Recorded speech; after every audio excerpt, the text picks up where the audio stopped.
What's up, Brewskis? Here you are back again. This is Skull Ipa and the Stone Cold and Rodriguez. Tonight's brew is from Segundo Brewing Company. We got a double header for you guys, and Opie's gonna have more about that after the break. What's on tap? I can't do this, dude. No, yeah, you're gonna blow your voice. Yeah. What's on tap? So, man, oh man, in entertainment news, what the entire fuck? What a day! What a week! What a week! So, if you work at Warner Brothers or Warner Brothers, sorry. Yeah.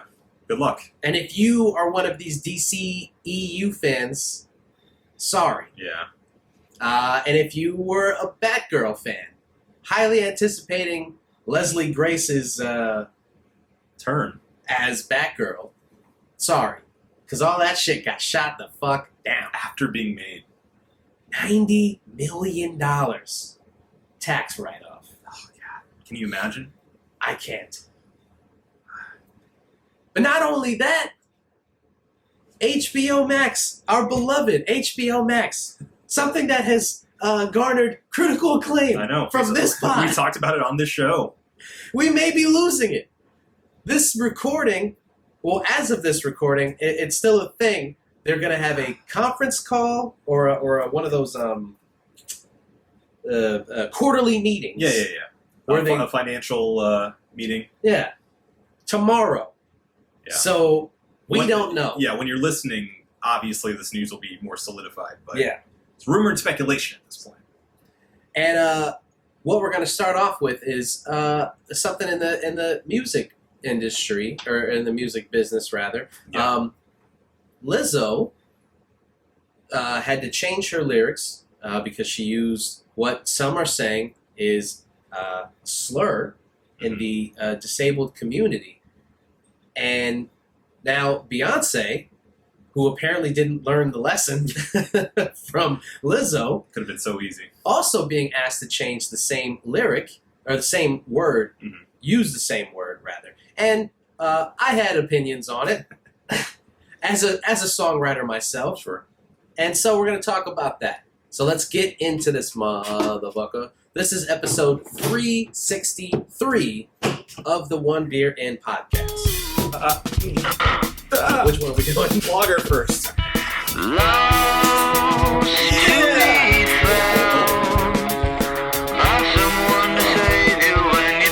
I like to think he made sure that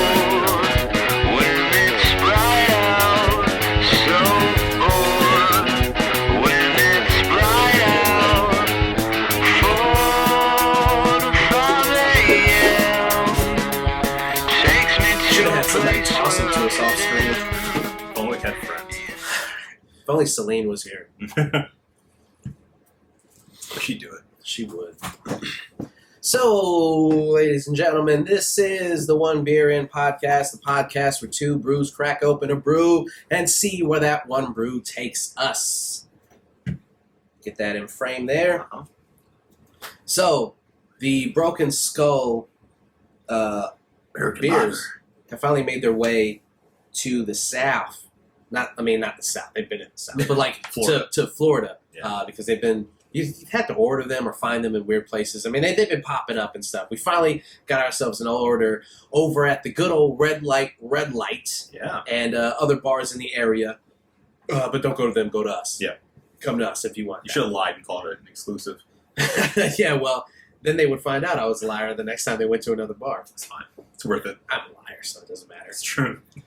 All right, Obi, you want to tell us a little bit more about what we're drinking tonight? I would love to. Get into character. Get into it. This is the Segundo Brewing Company, Steve Austin's Broken Skull American Lager, coming in at a 4.8% ABV. It does have a cold read, and it goes as follows. This beer is the ultimate reward for a hard day's work. Brewed with the best American-grown barley and hops, Broken Skull American Lager goes down as easy as a 3-day weekend. as your mother. Cheers to those who are out there earning it. Goes down as easy as your mother. That's it. That's all we got. That's the bottom line. That's because Stone Cold said so.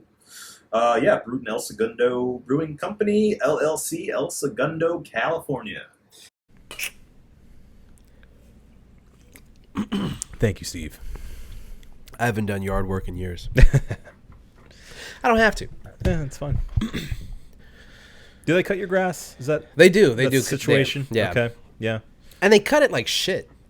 It's upsetting. We pay money. We pay extra money. You sound like a dad right now. I could like do a it dad. better. I felt like a dad. The first time I went out there and saw how they cut it, I was just out there, just hands on hips, just like, look at this piece of shit. Look at this. It didn't even do the edging. No, it's terrible. It's terrible. It's all uneven and nah. They rush it because they have to go from neighborhood to neighborhood, and I get that. I'm not, I don't know how taxing the work is on these guys and girls who are out there cutting lawns and shit, but just let me do it, and I don't have to pay them, and then it won't look like shit. Get off. Yeah. I mean, well, the HOA they talk all this shit about keeping they got mad at us because our cars were like parked on the curb, but like there was one day where I think it was either my car or somebody's car that was like on the grass a little bit, like off the curb. And it's like, well, first of all, fix your parking situation, but second of all, okay, my bad. Yeah, I moved the car off the thing. Then it was actually, this is why I was upset. That happened, and then the next day I come out there and I'm like, this is how you fucking cut the yard. You talk all this shit about how much money goes into these fucking the fucking yard work and keeping this place clean, and this is what. They shouldn't have even moved. No, leave the car. I should park on the grass. It looks better with a car on it. Yeah. No, I just want to go to one of those neighborhoods where like, motherfucker got a boat in the middle of his yard and like no one cares. Like there's a car flipped upside down and everyone's just like, yeah, that's just Jimmy. He's working on that. Leave him alone. Yeah. Fucking sick of it. It's a Puerto Rican neighborhood. Find those in Kissimmee. Yeah, right? Yeah. All right. Let's get into this. We got a lot to unpack. Not a lot of time to do it. Okay? Okay. So let's do this shit. In the news lately has been a very strange to us situation with a couple of songwriters that I was going to say we all know and love, but there's a lot of people out there that don't love them. Interesting. You were surprised by that. Yeah. I was surprised by it also, but there's a lot of people that just aren't a fan. Well, anyone who is that big of a pop star has to get some hate. Some. A lot. Whew. A lot. Boy, oh boy. A lot. So, Beyonce just put out her latest album, Renaissance. I don't care how you feel about it. I think it's amazing. I think it's incredible. Yeah. I've listened to it like 3 or 4 times in a row. Yeah. On the album, there's a song called Heated, in which she uses the word spaz, which is apparently a slur. Yeah. Now, this may sound like familiar territory because only a couple of weeks ago, maybe like a month ago, Lizzo, another American black artist, came under fire for the same exact thing. Yeah. Same word in a song where she had where people came to her and said, "Hey, this is offensive to this community, and you need to change the lyrics." Now, both artists went back and changed the lyrics of the song, and you had a lot of people wondering why, why, Yeah. why. Right. And so I was one of those people. I'll be honest with you. I was one of those people. Yeah. Well, we should explain the way that this came about, at least from my purview, because I didn't see it like go viral on Twitter first, the Lizzo thing. I saw it when it started making headlines, which were very like clickbaity. Yeah. Saying like, Lizzo's new single has a slur on it. Right. Click to find out more. And so immediately it's like, What? Yeah. Lizzo having a slur in her latest single? Are you kidding me? You know, if the reporting was more honest, it wouldn't have been as controversial, and I guess that answers why it was in the first place. Benefit of the doubt. The reason why they didn't say the word was because if the word is now universally looked at as a slur, they shouldn't be saying it in headlines, you know? True, but they could also put in the headline something to the effect of like, you know, Lizzo uses. Well, I did see to some credit, some outlets saying like specifically an ableist slur. Yeah. So that at least gives you a little bit more context, and you know, it kind of helps paint the picture before you click into the article. Right. Yeah. Because you see an article like that, and your first thing is like, oof, wow. Yeah. She must have said something pretty bad. Right. But Lizzo of all people? Yeah. And then Beyonce? Yeah. Really? Yeah. Yeah, it got even bigger. Yeah. So we fast forward to today. Both artists have changed the lyrics, and I don't know, man. It's just I was on there, you know, talking my shit online, As you do. and I don't know. We're just, I guess, to quickly try to unpack this whole thing, because it is important to at least kind of acknowledge this thing and kind of face it head on. Shout out to the people that I was engaging with on Twitter, Chris and Isis especially.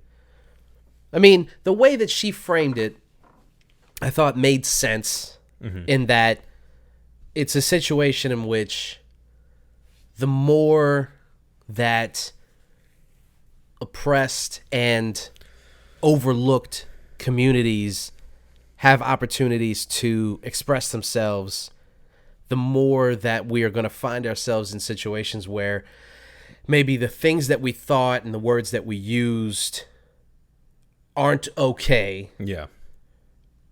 Just because we weren't informed enough or in those communities enough or just didn't know. See how they were affecting the people that they affected. Yeah.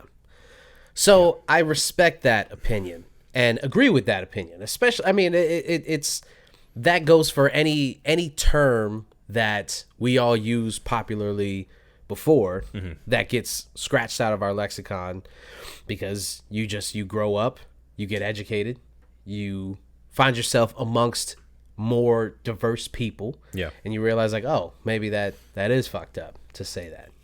However, Your Honor. However, it's just, I guess the conversation gets a little fuzzy for me personally, because it's like, how many people need to be offended by something before there needs to be some kind of action taken? Yeah. Right? How big, and I'm not saying that people who suffer from cerebral palsy are a group that, you know, doesn't deserve to be looked at or needs to be overlooked or ignored or whatnot. I'm not saying that. I'm not saying that any community should be ignored if they bring on concerns about a word that is offensive to them. And if you'd like, I can read the original tweet that kind of spawned this entire thing. Sure. It's from Hannah Deviney, I believe is how you pronounce it. She said, "Hey, at Lizzo, my disability, cerebral palsy, is literally classified as spastic dysplasia, where spasticity refers to unending painful tightness in my legs. Your new song makes me pretty angry and sad. Quote, spaz doesn't mean freaked out or crazy. It's an ableist slur. It's 2022. Do better." And that was June 11th of this year, obviously. The wording of that tweet, respectfully, is like, okay, but you chill the fuck out. See, and this is my problem with this. Okay, the way that she words that tweet is to assume that Lizzo knew the meaning of this word and used it anyway because fuck people with cerebral palsy. That's the way that tweet is worded. And I'm not saying that is how everybody else feels about the situation, but that's how that reads. And the thing about it is, this person specifically has their own experience and how that word affects them and how long that they've viewed that word as a slur to them. Right. And that is a valued experience and one that needs to be taken into account. Yeah. But also, she is not taking into account the experience of Lizzo, a black American, a Southern black American who's used that word. Well, I don't know if she's from, I'm pretty sure she's from the South, but she's a black American. And she's not taking into account her experience of using that word probably on a semi-regular daily basis, not to mean anything close to making fun of somebody with cerebral palsy. Sure. I think what was meant from the tweet was obviously education, but it comes off kind of shaming as well. No, yeah. It comes off very shaming. And if her intent was to educate, it doesn't sound like it from that initial tweet. Right. And well, to your credit, because we talked about this a little bit off mic. Spoiler alert. But We talk, Mike. Sometimes. I put them in a box when we turn off the cameras. I store them away, and then every Wednesday I open him up, and he inflates and with sits more there. shitty opinions. Yes, sometimes tweets from inside the box. It's crazy. But to your credit, there was a tweet responding to this tweet to Lizzo from Chris Disability, actually. Who says, I have CP as well. I was born in England, and in the early to mid 90s, it was extremely common to throw around spastic or spaz the way Americans used to use the R word. I don't think it's quite as popular here in the U.S., which is a very important thing to say. Yeah. Because, I mean, it's not my experience that the word spaz is used in a ableist way. Yeah. I've never heard anybody use it in an ableist way. I've never seen it online. I've never seen it in like the darkest corners of the internet, people using it like that. Yeah. Now, I'm not, and again, that is not to say that it's not happening. Right. I'm not saying that. I'm just Right. saying in my 32 years on this planet and my 20 some odd years on the internet, I've just never seen it. Yes, as millennial Americans, it was never used in that way in our lifetime. Yeah. But in our experiences. So for people who find it offensive, that's, I get that. But for you to jump down Lizzo's throat like that, as if, again, she used it on purpose to disparage a group of people, that's crazy to me. Well, and to her defense, I can say I'm sure you would be upset if somebody, a pop star, said something that was like clearly a slur to you and didn't seem to think twice about it.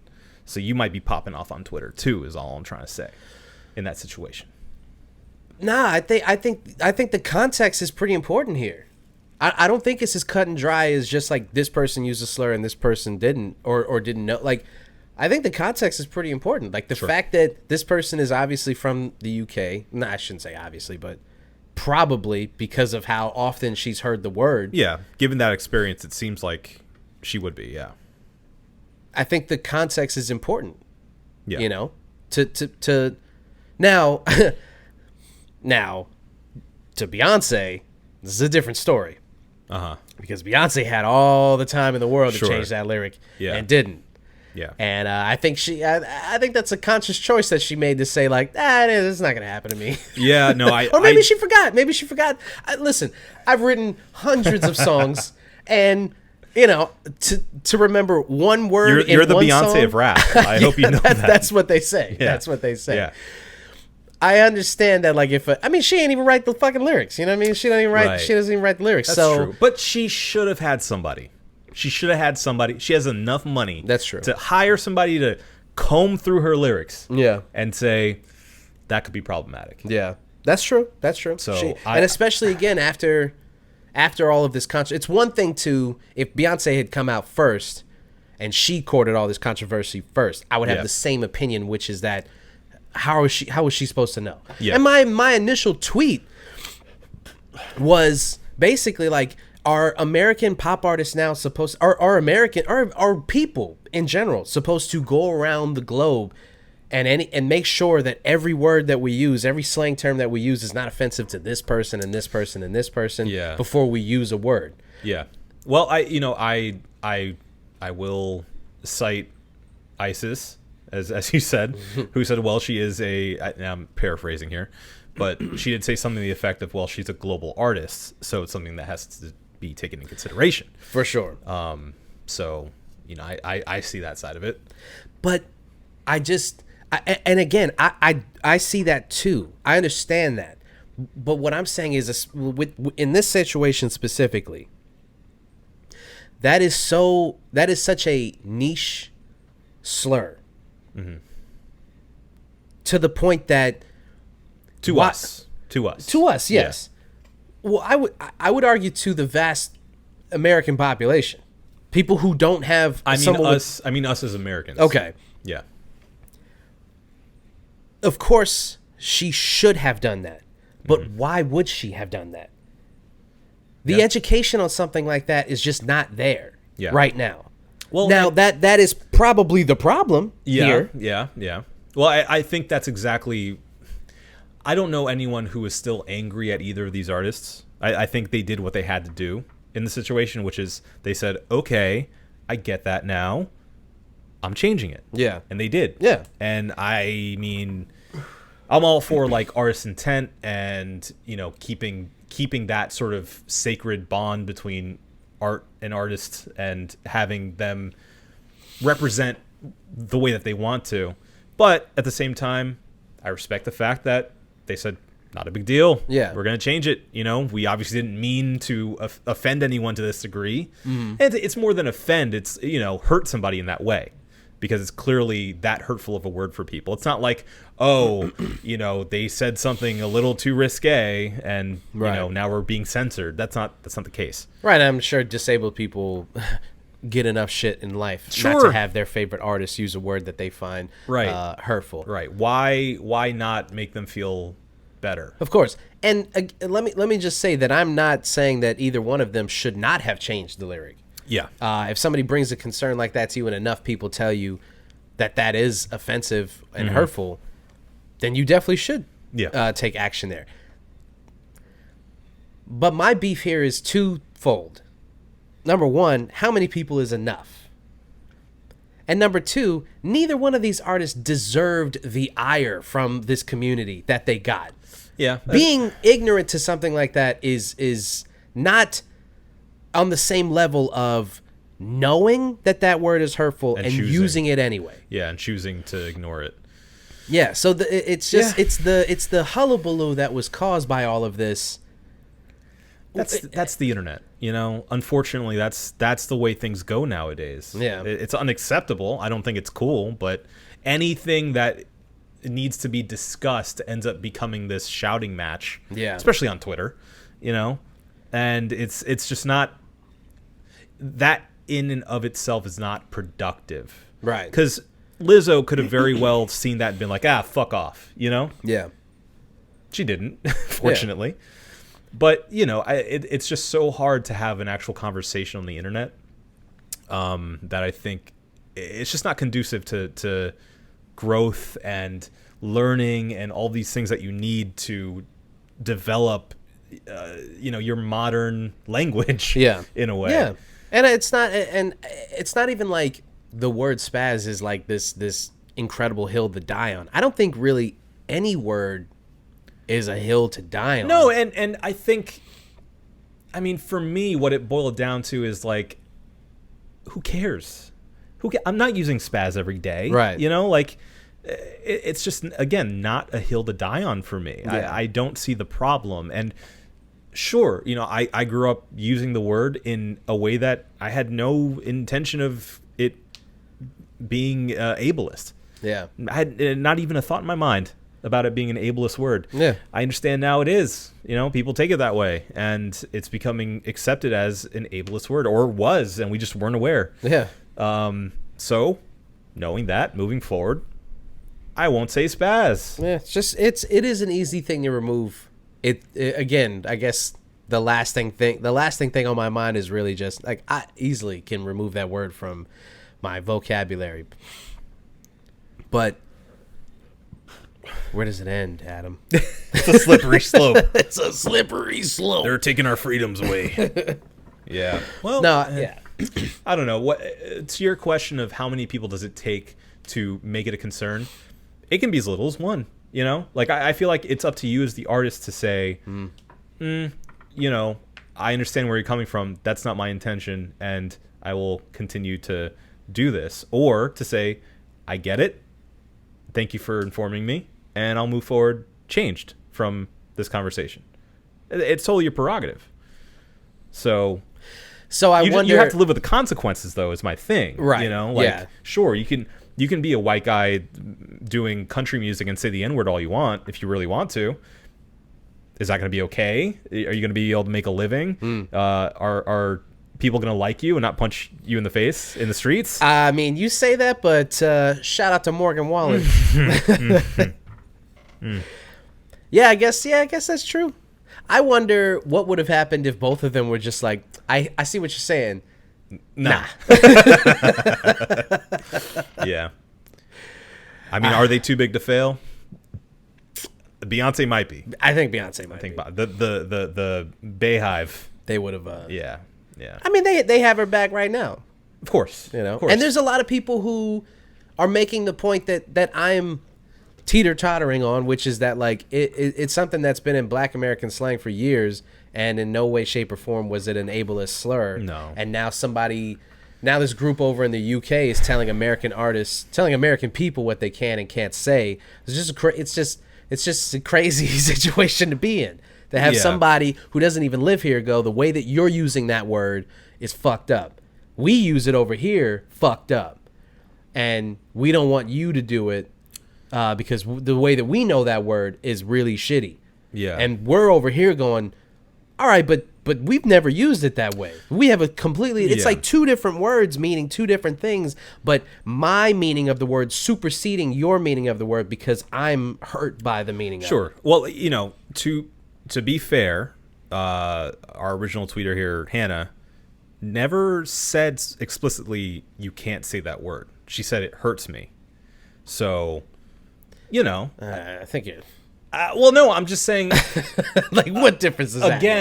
Again, okay, the difference here is that, again, I think that it's up to the artist at the end of the day to decide what's right for their art, you know? Yeah. So if they were to decide, no, I'm going to keep it in because I grew up with that word and I feel like it's important to the story of what I'm trying to tell. Or I just like the way it sounds in the lyrics, you know? It could be as simple as that. You don't need an explanation. Okay. This person could have gone their entire life not even being seen. You know? Yeah. Could have just ignored it. I wonder if we'd even be talking about this right now. Because Spaz has been, again, has been stated ad nauseum at this point, used so much in America.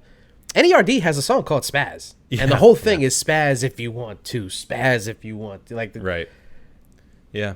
So, Well, and that song's not that old. That song came out like, I don't know, like 10 years ago, maybe less than that. It's not that old. It has to be older than that. When's the last NERD album come out? Ooh, that's a good question. It's like 15 years at least. No. It's earlier than that. They're old. They're old men. We do have the internet. If only we could find out. I know that the song is on the album Nothing, which I think came out in 2010. Okay. All right, let's see here. If I'm right on both counts. Let's see Come on, let's go. here. Come on, give it to me. Give it to me. Big money, big money, big money. No whammies. Okay, albums we have In Search of in 2001, Fly or Die in 2004, Seeing Sounds in 2008, No One Ever Really Dies 2017. Okay, let me stop you right there. It's on Seeing Sounds. So 2008. Yeah, so I was 2 years off and the wrong album. So I fucked up on both. That was terrible. Good night, everybody. It's on Seeing Sounds, 2008. So that's... It's 2000 and late. Speaking of, let's get our worded. apparently. If we're not going to forget that gem. Oh no, they would like for you to forget it, but no, we can't. we never forget. No, we never forget. Never forgive. Never forgive, never forget. There you go, right there, track 5, Spaz. Yeah. So, yeah. Well, I think, it's a great song. even with the Get Our Worded song, I think it's, even then it was distasteful. Yeah, no, yeah. But at the same time, I think it is indicative of the fact that our language is always evolving. It's okay for, things to change. And I think a lot of people are uncomfortable with that. And you're just going to get left behind. I'm sorry. I am going to get left behind on some things, I think. We all are. We're all going to get old. We're all going to get curmudgeonly. Or I won't say all, but most of us are going to kind of get stuck in our ways at some point and just be like, I'm going to keep that in my vernacular. I'm sorry. I don't want to. I don't want to be that guy. No. I want to I want to be better. Of course. And I feel like we're trying to be better. We're doing the best we can. And I think to put a cap on it for me, again, it all boils down to the artist and deciding on what's important to them. So, if they want to be conscious of something, they can go ahead and do that. If they don't, they can go ahead and do that too. Yeah. This is America, damn it. And there you go. Yeah. We'll leave it at that. Yeah. I don't know. Well, I'm just, I don't know. Like, I'm immediately, I'm immediately thinking, like, did I say anything crazy? I don't think I said anything crazy. I was gonna say, why are you so crestfallen? It's just, I don't know. All right, let's move on, baby. Let's move right along. Okay. Because we still got a lot to unpack here. Yeah. We got some really crazy news coming out of entertainment. Warner Bros. Buying up everything in sight that they can get their hands on, apparently trying to compete with all the other properties. The Disneys of the world. Yeah, basically.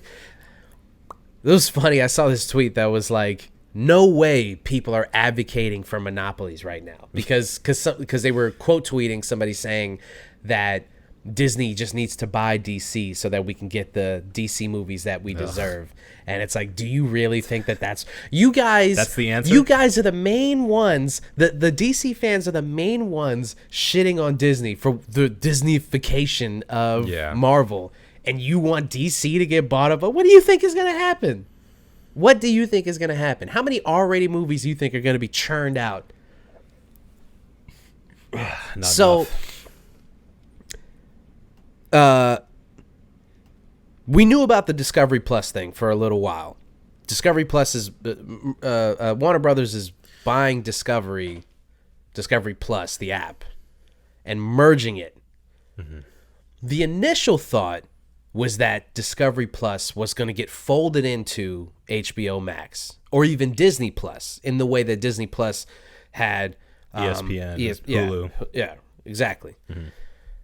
Now the rumor is that what's actually going to happen is Discovery Plus is going to be its own thing. It will not be folded into and lapped up. Yeah. It is going to be its own thing.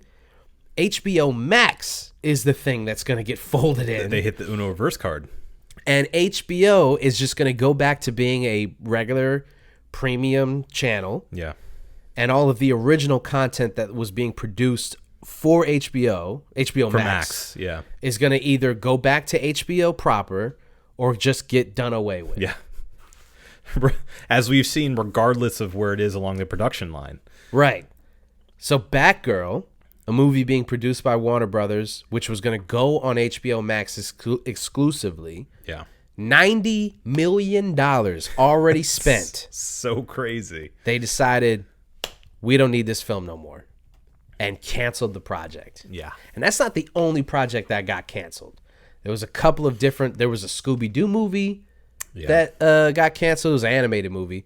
There was a couple of other HBO scripted original shows that were going to HBO Max that got canceled. There was like 6 or 7 different shows. Yeah. And they've also started to strip away some of the original content they had. That was already on there, right? That was already on there. Yeah.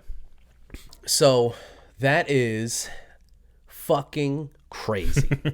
if this is true, and by the time you listen to this, we'll know. And if we're giving you old news on this, So be it. Wouldn't be the first time. If that is true, that's crazy to me. Yeah. That they would make this decision. I for the life of me, I've been trying to wrap my head around why they would do it this way. I mean, it's... You got any ideas? I mean, like anything else, it has to be a money decision. It has to be based on the dollar bills. And I guess the way it was set up right now, as good as it was for us, it may not have been paying dividends that they were expecting it to. And, you know, I'm sure the pandemic screwed everything up too. The entire fallout with WB and HBO, like kind of fighting each other about the day one exclusivity that we talked about in the past. I'm sure that didn't make for good bedfellows, and you know it was a mess, and I think we're seeing the fallout of that now. Unfortunately, all good things come to an end. It's just you die alone. I mean, apparently, yeah, we just can't have any good things. Nothing man. lasts because all the Bon movies Appetit, and all of Jesus and Mero, don't do this. Batgirl. Oh God! Oh, everything that was so good. Everything leaves. The only things that were good in life right now. The only things that were like consistently good, entertainment wise, in my life that I could go back to. I knew I could turn on Jesus and Mero. I knew Bon Appetit was gonna have some new content. Yeah, and now HBO Max, you go on there, and they're gonna have good. Just a fantastic movie selection. Yeah. Some new show, some new documentary. Or an old classic you haven't seen. Old classics. Yeah. Where am I going to turn to now? Because not only, okay, so what happens with all the rest of that shit? Do I still have access to it through, is there going to be like, do I need Discovery Plus? Is Discovery Plus going to be the thing? Like, because not only, just think, like, because there's the Studio Ghibli stuff, right? Yeah. Ghibli? I always say that. I say Ghibli. I've heard it Ghibli. It's like GIF and GIF. Yeah. I say Ghibli. I've always said Ghibli. The Studio Ghibli things. Yeah. Ghibli. TNT or not TNT? TNT. No, Turner Classic Movies. We got the movies. Turner Classic Movies. Yeah, they just show Bad Boys over and over again. Bad Boys and Desperado. Yeah. Of course. Turner Classic Movies, and there was another one. There was like a portion of Crunchyroll was on there, like a bunch of anime. Yeah, there's movies a lot of on anime there. on there too. Yeah, I don't know what this is all going to look like. We're waiting on that earnings call. Yeah. To figure that out. But you've had a lot of people speculating that Discovery Plus is going to end up getting some movie content, but okay, so this is the other speculation I saw was that Max is going to stay around, but it's going to be gutted, and a lot of it's going to end up being like more trash TV, like Netflix has done, you know, where it's like the reality shows, the fixer-upper shows, all that stuff that Discovery Plus does, basically. Yeah. It just makes me so angry. Yeah, it just makes, makes me so angry. And that the movies are just going to live with HBO again. We don't get cool scripted TV shows because there's, I don't know, 5 million people on this planet who, for the life of me, just can't stop watching that fucking just terrible trash TV. It's all fake. Love Those Island. shows are scripted. Those shows are as scripted yeah. as any fucking HBO show. Yeah. Any fucking drama or comedy. Just fucking reality just TV done shows. worse. Yeah. Yeah. Poorly acted, poorly directed. Yeah. The fucking bad ADR. What do you get out of this shit? What do you people get out of these fucking stupid ass fixer-upper shows? Well, I'll tell you what it is. It's escapism. That's all it is. It's people who don't want to think for an hour, and or like 2 or 3 sometimes. You know how long like an episode of The Bachelor is, or how long an episode of 90 Day Fiancé is? Oh my god, it's crazy. It's like a baseball game. It's unbelievable, especially if you're watching it on live TV with commercials. Yeah. Are you kidding me? Come on, man. Come on. Speaking from experience. Come on. Guys, we just collectively have to do better, okay? Do you telling me that I don't get to watch Barry anymore? I have to buy HBO. It's rough. Let me tell you something. If the HBO brass thinks that people are going to get DirecTV Yeah. Get a package. just to watch Yeah. HBO. Well, it's tough too because there's so much content on there that if they do take away, it's just going to disappear unless you buy it on like Blu-ray or something, you know? Right. Like, for instance, I just started to watch We Own the Night, the John Bernthal miniseries, Yeah. and it's great, and I'm into it. But I'm worried that that may go away if they start stripping away this original content. Yeah. Because I briefly read one of the articles, and it said something to the effect of it costs them money because there's like licensing agreements for a lot of the content they have on there. That makes sense. And so they have to get rid of at least some of it to make up money. Yeah. But how do they make more money with the trash TV? How do they make more money? People dig it. People really like trash TV. We've been over this before. But So many people like trash TV. I hate you guys. You're ruining it for me. Like I get it. Okay, like not everybody I hate you. has like a 12-hour day, comes back home and wants to watch Better Call Saul, right? Not everybody. I do, but not everybody. Some people just want to watch something they can put on the background while they get the kids dinner and put their feet up for the first time in hours. It ain't me. It ain't me. I mean the person, the whoever was the guy or girl who came up with the idea of reality TV. Like people always say that they'd go back in time and they would like they would go back in time and they would like kill baby Hitler Murder or something Hitler, like yeah. that, right? Yeah. I would murder them. Okay. I'd go back in time and I would strangle them to death. It seems like you have your priorities in order. Yeah. Yeah. I'm telling you, I would make the world a much better place. Okay, yeah. If I'd killed that person. Yeah. Right. And it's just that meme of like if if the world never had a reality TV show and it's like a utopia. Yeah. So that's all I can think Glass of. domes and Yeah. flying cars. We don't need it. We Yeah. don't need it.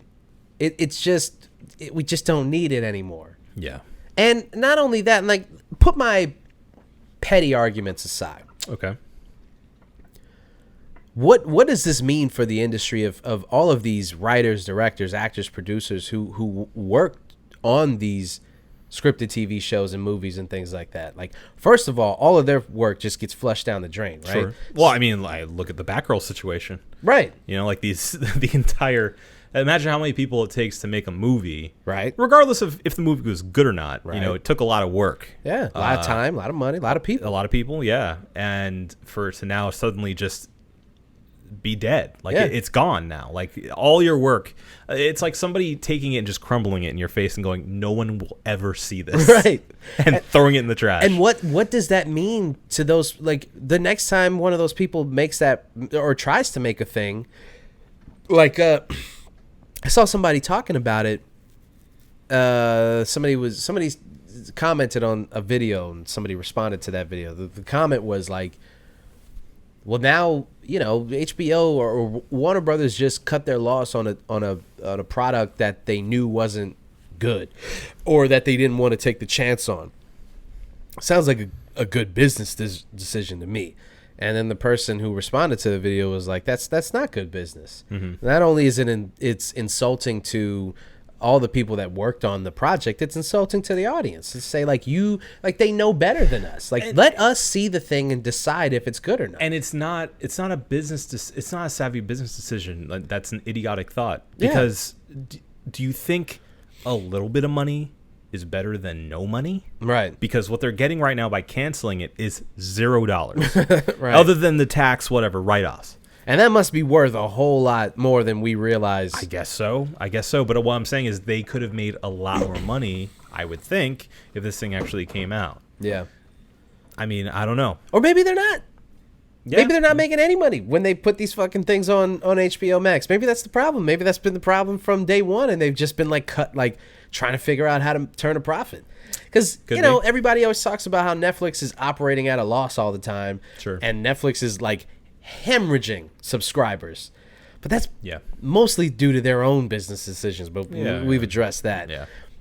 But I wonder if these streaming services, I wonder if these companies that jumped into the game maybe a little too early didn't really flesh out how they were going to turn a profit on these things, Yeah. right? Because if there's no advertising and you give it to us for a really low monthly thing, you're really banking on the engagement, and you're banking on more and more people subscribing, right? Yeah. So you have to continuously put shit on there to get more and more subscribers. But once you've hit that plateau of subscribers, it's like, how do you continue to make more money?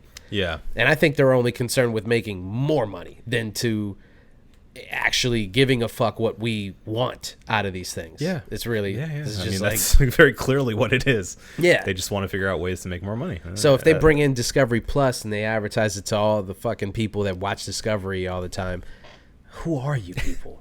Hey, they got BattleBots in there. All right. That's all I'm Man, saying. BattleBots is fun because you have it on the fucking TV and we can just flick it on. I wouldn't pay a fucking dime to watch BattleBots.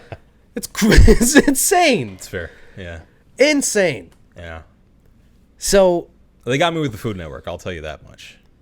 I will That's watch. pretty I will nice. watch Food Network all day. that's pretty nice. I don't care. Yeah. I don't know.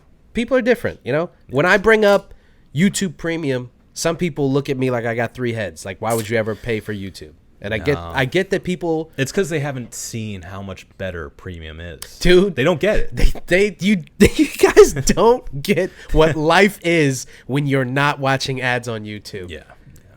And it's not just the ads. It's everything else. Everybody makes a meme about how you can't close YouTube and continue listening to whatever. You can on can. Premium. You can. Yeah. And not only that, YouTube Premium links to your well, it used to be Google Play account, but now it's YouTube Music. Mm-hmm. And it links to that account, and everything that you watched on there, boom, goes to the app. Yeah. And then you can pull all that shit up, and then it recommends that artist's albums, and it recommends like other artists and shit. Like Yeah. YouTube Music is it's a decent streaming service. Yeah. And they have some like pretty obscure like mixtapes and stuff you can find only All on those YouTube. weird fucking Yeah. albums. So sometimes you're just watching a random album, and then like some Japanese funk artist from like 1963 pops up on your recommended, and you're like, "Who the fuck is this?" And it's the best shit you've ever heard in your life. Yeah. Do you want to listen to more of that? Well, if you had Premium, you have YouTube Music. You'd be Yeah. able to listen to that guy's entire discography, which I have. Yeah. And not only that, But wait, there's more. all of the music that I had on my old laptop, all of the mixtapes that I downloaded from like DatPiff and all these weird Yeah. websites and stuff, I uploaded all that shit to like my Google account years ago. Yeah, I did the same thing. And it held on to it. Still It has there. all Yeah, of that it's still shit, there. dude. It's a Yeah. revelation. When I discovered I was going through the thing and I was like, holy fuck, it's all on here. I'm I've so happy. So much music on Oh, there. Yeah. so much. Yeah. So you guys don't know what you're fucking missing. Yeah. I don't know. I agree. Only because I have it too. Yeah. Because of you. Yep. Everybody's just suckling from the teeth. Uh-huh. Nobody even thinks about it. It's fine. Tastes so good. One teeth gets suckled, and I suckle from another teeth. You know, it's Yeah, just it's a on human and it's a on human and on. centipede situation. Exactly. Yeah. Yeah. So far be it from me to Suckle from complain. the ass. I'm suckling too. Yeah. Shout out to Brandon. Love you. Yeah. So at this point, all we can really do is continue to speculate because that earnings call is tomorrow. We don't have all the facts, but if the rumors are true, I mean, it's going to be really interesting to see what this looks like, how we move forward, and what it does to other streaming services, how they handle some of this stuff. What's Disney Plus going to do? Do you think Disney Plus is too big of a machine where they're just like, You just envision them as like the mama alien from Alien, where she's just like so big, and it's just like whatever, and it's like all these other aliens going out and killing and taking over, and you know, merging with all these other entities and stuff, and she's just the big mama, just fucking, you know. I mean, pretty much, yeah. So it doesn't even matter. I don't to think them. it matters. I don't think it's going to be a ping on the radar. I'm sure they'll have their own internal meetings about it, but other than that, I doubt we'll see any changes because they have a good thing going. Yeah. I think maybe I overrate HBO too much as far as its how big it is, and like its quality wise, it's got to be the best channel. It's right? not. Oh yeah, 100%. It's the best thing making things. Yeah, it's the highest quality original content, and also I'd say one of the best curated streaming services.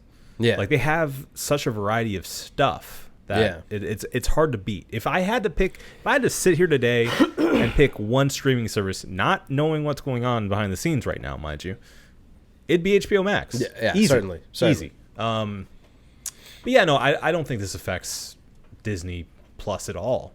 They have their own original content going on, and that has been going on forever and ever, that they're just going to keep pushing and pumping into their streaming.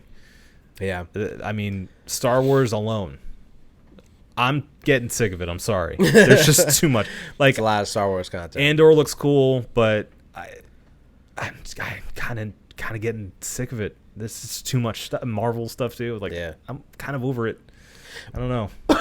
Well, yeah. I mean, Disney owns what 30% of Hollywood, but honestly, that 30% is really just like 3 or 4 different properties. IPs, you know? It's not that much.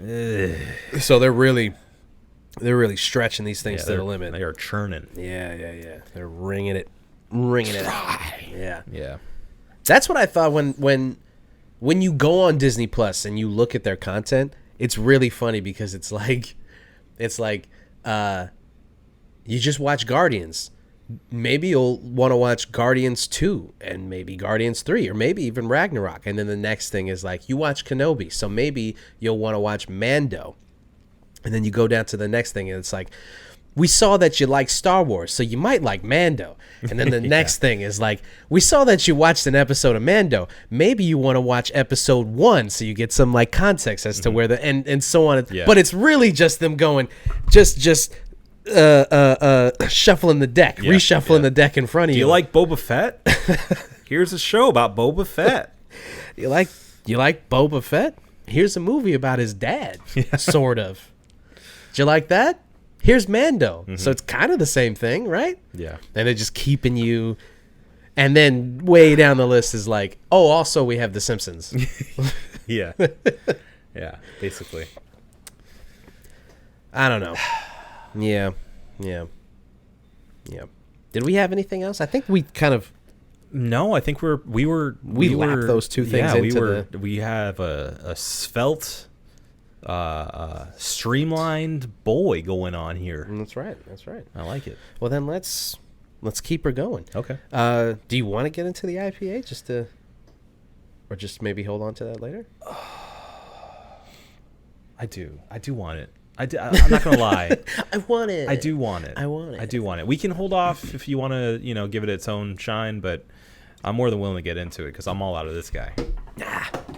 Let's get into it. What is beer if not meant to be drank? That's right.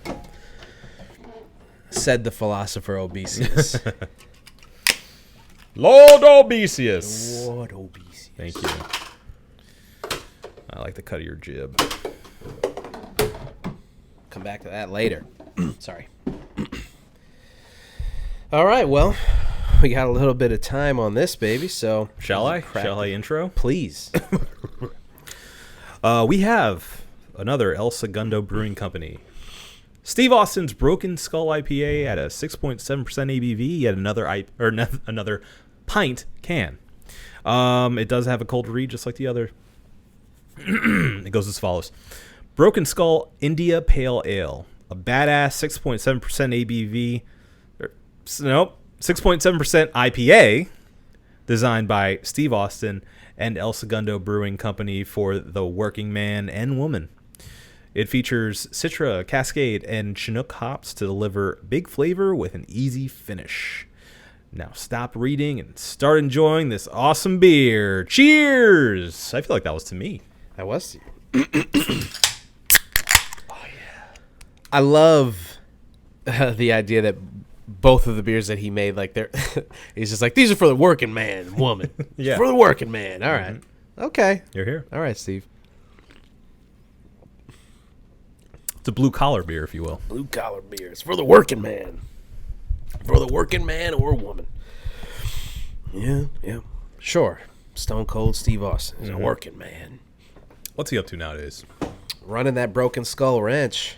They still have a show? I don't know. I don't know because I don't watch the USA Network anymore. But it was on there. Is that like a personal stance? No. It's just I in fact liked USA Network, man. They used to show like fun movies and they had Jag. I fucking hate Jag, dude. I hated Jag so much. Oh man. Sometimes Jag would come on after wrestling and I would be like, what is this show? This show sucks. Yeah. It's so boring. It's a quintessential dad show. Oh, it's such a dad show. Yeah. Man, I hated that fucking show. But no, they used to play Burn Notice. They had Burn Notice on there. Yeah. They had fucking Psych, one of my favorite shows of all did, time. yeah. Psych was on there. I think they played a lot of Indiana Jones. I don't remember that, but I'll take your word for it. I'm pretty sure I remember seeing Indiana Jones on there like every day. Yeah, nah, USA Network's I got no beef with USA Network. Yeah. I just don't have cable, so I can't fair. watch it. And I'm fine with that. It's because you have YouTube Premium. Exactly. If I want to watch old episodes of Burn Notice, I'll figure it out. Yeah, they had Suits as well. Suits. Good Oh, show. how can I forget Mr. Robot? Mr. Robot, of Great course. show. Mr. Great show. Robot. Yeah. Mr. Robot. Yeah. Fantastic show. Monk. They had Monk, another one of my favorites. Love Yeah. Monk. Modern Family, of course. Highly Didn't successful. know Modern Family was a USA Network show. Yeah, and Jag, of course. Of course, Jag.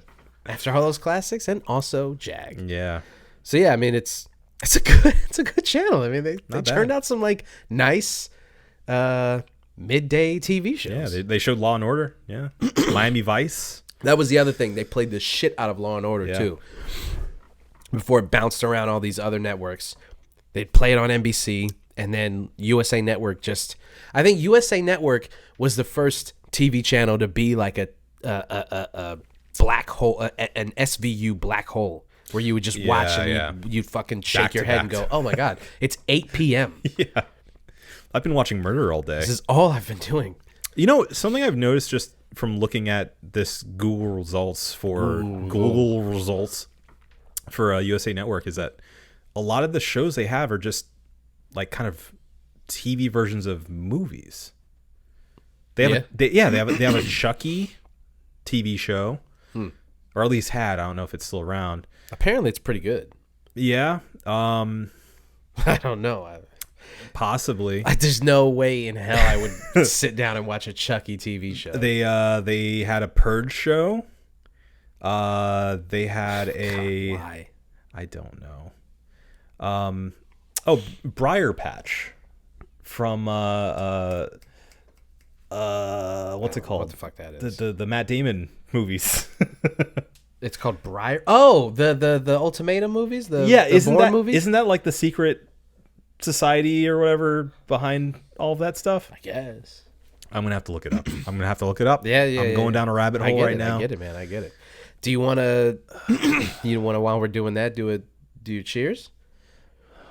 I don't want to do that. I guess it's not. I guess it's based off of a book.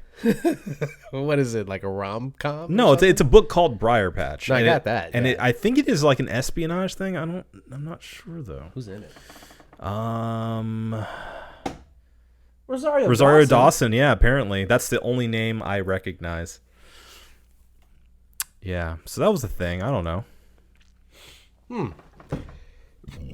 Okay. Any hooser.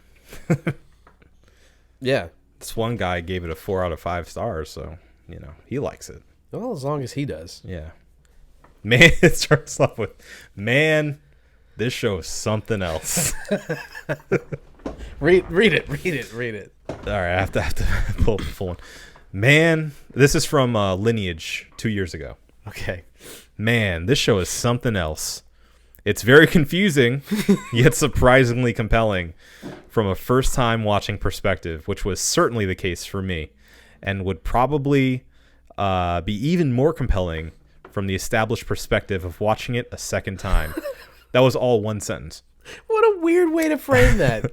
I think everything was wrapped up very nicely, perhaps better than any other finale of any other show that I've seen. I knew this was going to be good. With that in mind, in hindsight, if you can manage to muster the willpower to continue watching, there should be a sense of satisfaction combined with the obvious feeling, which is understanding everything. At the same time, I can completely understand why you'd be turned off from the show, perhaps permanently, and perhaps after the premiere itself. On top of that, there's the possibility that you wouldn't feel the same way that I do and won't have the sense of satisfaction. Did he have a stroke in the middle of writing this? It feels like it. Feeling of satisfaction, as well as that feeling of finally understanding everything that initially confused the hell out of you, or that feeling that makes you think it was worth it if you do the crazy thing of watching it to the end. But I loved it. There's just something about shows like this one that, while it confuses the hell out of me, probably more than the average in a general sense, and possibly still so even after things have been revealed, and maybe also to the point of angry frustration sometimes, I'm drawn to such shows. I guess that's exactly why I end up liking them, deep down. Anyway, who is this for? I consider the show to be a hidden gem, one that isn't well known, especially as much as I think it should be, and one that should be appreciated.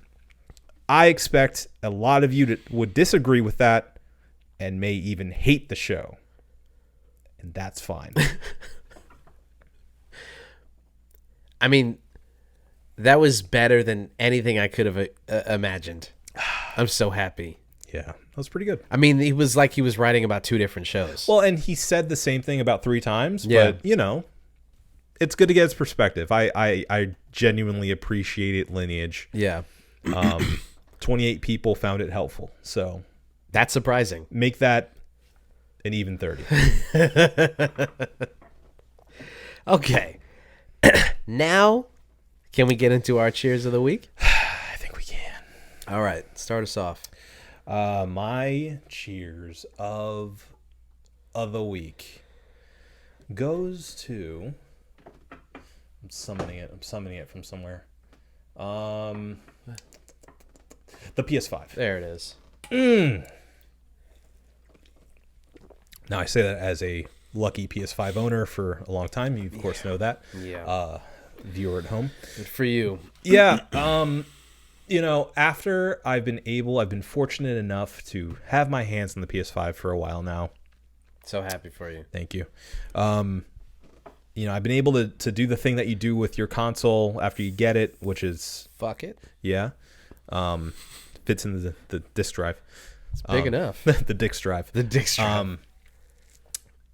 I was able to have sort of the full experience. So, you get your console fresh and new. Hopefully you get it with a new game and you have that experience.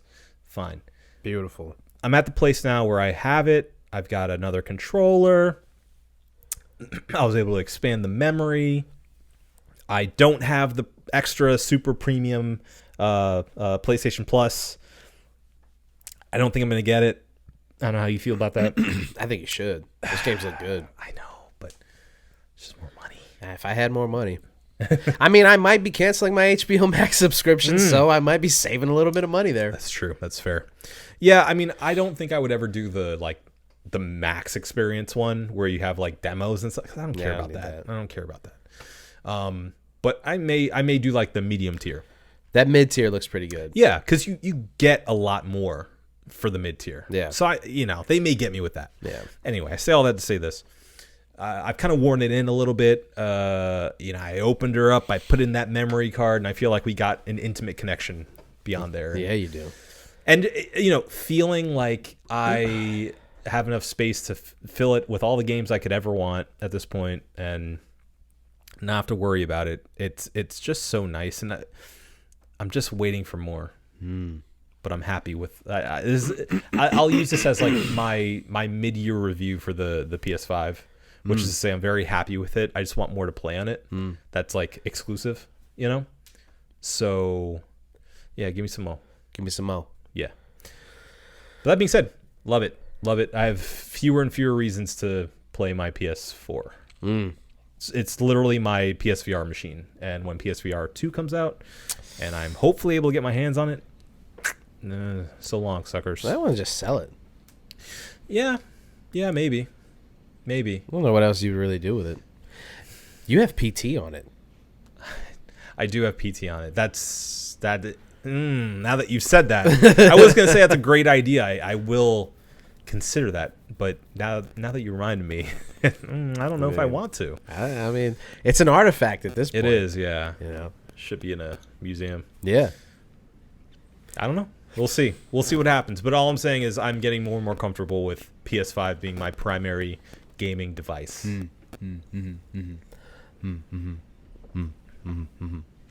Yeah. All right, my cheers of the week is going to the namesake of today's podcast beers, which is El Segundo and the man himself, Stone Cold Steve Austin. Not only is Stone Cold Steve Austin my favorite wrestler of all time, but like we said at the top of the show, it's just really fun when people that we like do shit like this. Yeah. And so I have been, as you said, anticipating doing this for a really long time. Been wanting to do these beers for a really long time. The second he announced it, I was like, Hell yeah. Exactly. And it was like, how had he not had a beer? It just makes too much sense. Right? This is crazy. Yeah. So the fact that it took him this long and, for the most part, I mean, the way that he did it was, I like the way that he did it because he didn't go to, he didn't partner with like Anheuser-Busch or something and then do like he didn't show up in their commercials and do like this is the Steve Austin edition of the same fucking beer that you get all the time, they right? have his face on the can for like 2 months and then they move on to something else. Yeah, exactly. No, he didn't do that. He was like, I want something for myself, and I want to do it with a brewing company. He didn't go with one of I'm sure Steve Austin has enough pull in that industry to be like, let's do this, that, and the other thing. And instead, he was like, we're going with El Segundo, right? And we're gonna do it right. And I just really, really appreciate that. I guess if it took him this long to do it, that's the reason why. Because he wanted to do it right. Yeah. And so I really appreciate that. And so, it's just cool that he did that, and now we have these. And so, yeah, that's my cheers. Amen, brother. And so I say that to get right along into the reviews. So let's start off with the American Lager. Bring it back out. Bring it out. If you couldn't tell how much... I mean, come on, yeah. And now it's kind of looking like kind of sickening. Are you okay? Kind of fanboy-ish. Yeah. No, this is just coincidental. I gotta wipe that out now. Fuck. This is just coincidental. It's fine. I just bought this because I thought it was dope. Yeah. And then these just so happen. Okay, so it's not like a thing. Okay, don't make it a thing. It's not weird. Okay, you're making it weird. Don't make it weird. Yeah. The American Lager from the El Segundo Brewing Company. Steve Austin's Broken Skull American Lager. Obi, what'd you think? I thought it was pretty good. I mean, I remember reading an interview about this because I'm a nerd. But Steve Austin says something to the effect of, I wanted a highly drinkable, like easy, light drinker. Yeah. That's what I like, and that's what I wanted my beer to be like. And I think he succeeded. Oh, achieved. Yeah. Achieved. Yeah. So, I mean, with that vision in mind, I give it a big thumbs up. For my own taste buds, I think it could use a bit more of a strong, distinct flavor. I would like that. But at the same time, if this was available